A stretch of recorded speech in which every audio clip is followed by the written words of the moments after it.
Hi, my name is Dr. Kern, Seymour Kern. I'm a retired eye surgeon, also a electrical engineer, and I've been working for a number of years, actually for the last 40, 50 years, on a terminology called LNT, which stands for low noise thinking. The big controversy these days, or for the last couple of weeks, was the issue with Christian Porter. Was he guilty of any sexual offense, and was he responsible for the death by suicide of Christian Porter's girlfriend that goes back many years? Well, anyway, there's a whole chapter in my book called Low Noise Thinking that deals with the psychological or psychodynamics of the suicidal mindset. That's chapter 9, page 13. And but basically, in a nutshell, um, we have the two issues here. One is sexual possibility of a sexual predator, and the other is the concept of suicide and what causes it. So, if you understand the basics of low noise thinking, you have two elements. One is noise, and the other is thinking or thought, and they go hand in hand. Um, but to get to the bottom line, suicide can either be caused by a damaged area of the brain, in which case, there's no, you can't blame anybody for it. And the other is when you have low noise and the noise level drops down to zero, strange things start to happen, and you have nightmares and all sorts of visual hallucinations. These are totally independent of any blame. In other words, they just happen to be there, and it's the luck of the draw. So my basic rendition or ball down of this entire matter with Christian Porter is suicide is not could not be have been caused by him. It's totally innate and totally something which you can't control. You can't control with drugs too well. You can't control with anything. It's just there. And I've been working on various modalities for actually treating or preventing suicide. Not an easy thing. But basically, the key ingredient is noise. So if you can increase the noise level within the brain, I'm not talking just sound, I'm talking electronic noise, electronically, because basically you have a magnificent computer between your ears. It's and it has certain things that not even a computer has. And the one basic ingredient is randomness. In the biological system, you can have things that are totally random, like there are just no two snowflakes alike. There are new. You can have the same skeleton, but the face is different. So there's a. It's an interesting topic, but getting down to the bottom line, with regards to Christian Porter, if he wants to contact me, if anybody knows how to get in touch with him, I just want to console him, and that there's no way that the suicide was caused by him, none whatsoever. Um, Suicidal patients, as I said, either they have a damaged area in the brain, which is not his fault, or you can have a very low noise level, um, ambient noise level. Everybody has some degree of noise or basically unwanted information. And this is brought out when you have a low noise situation, because what happens when the noise level drops, it's like having the loss of an insulator and your wire shorts out. So you have basically an electronic meltdown uh, in the brain when the noise level drops down too low. So you have to have some noise. Zero noise is synonymous with death. I mean, there's no way you can have zero noise, because the signal to noise ratio goes to infinity. So there's a term called the signal to noise ratio. The actual information is in the numerator and the noise is in the denominator. So when the noise in the denominator goes down to zero, you go berserk. I mean, you may have some people may experience some good feeling, but in most cases they end up in suicide. I noticed that I have when I was in medical school. I had some very very smart buddies, and both of them committed suicide. As a matter of fact, anybody that is very very bright runs the risk of having a basically a silent condition that nobody can see. It's internal.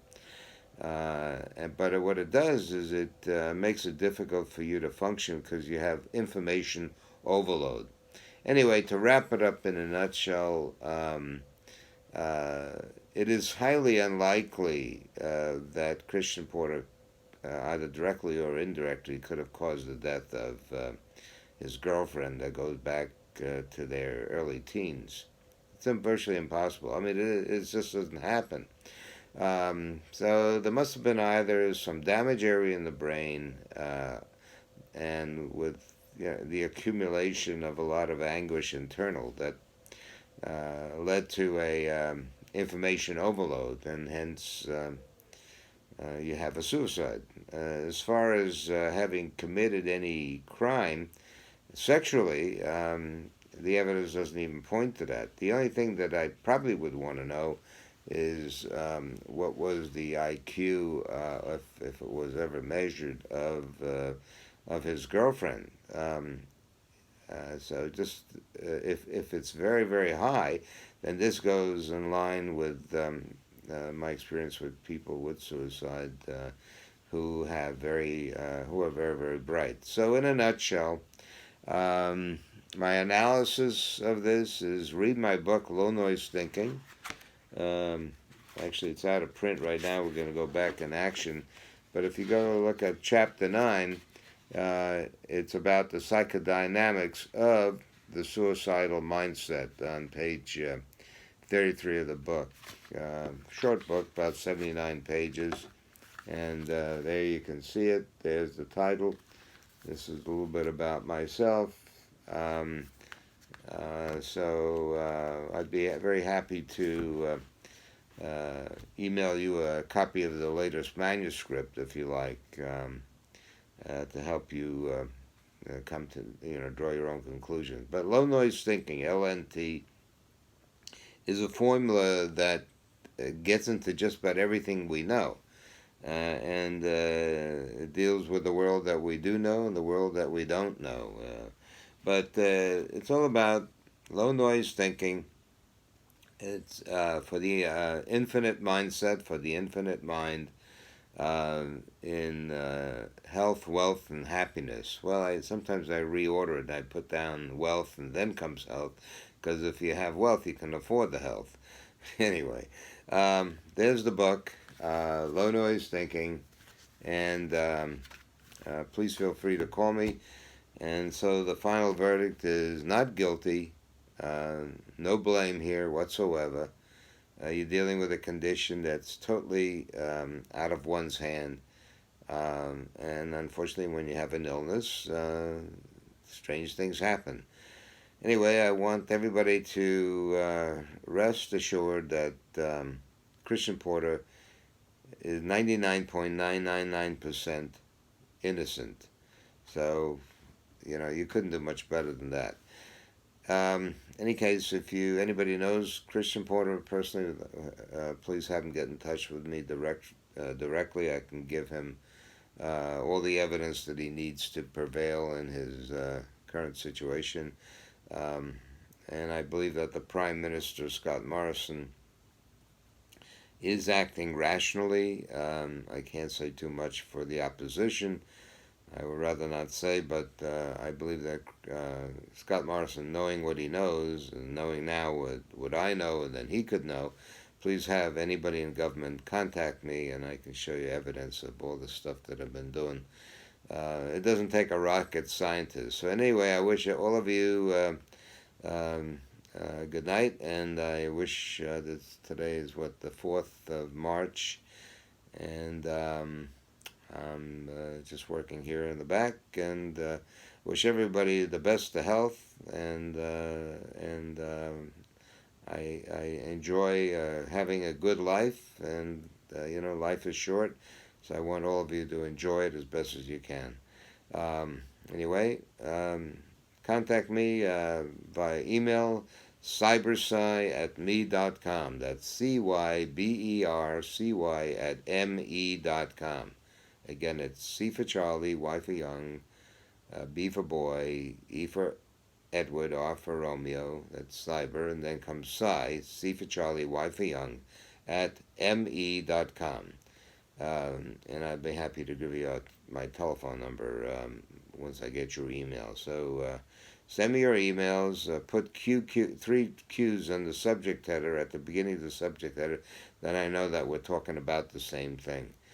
All right. I look forward to hearing from you, and we're putting together a very large group to propel the use of LNT for diagnosing and solving quite a lot of problems out there. Anybody like having trouble passing their exams or any type of issue imaginable can have a LNT or low noise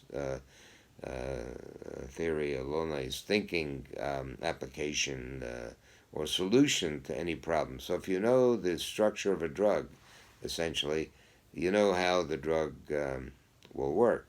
Well, it's not just drugs. If you know the structure of any problem, then chances are you'll be successful in dealing with the problem. Anyway, good night and good luck, and let me know. Bye bye.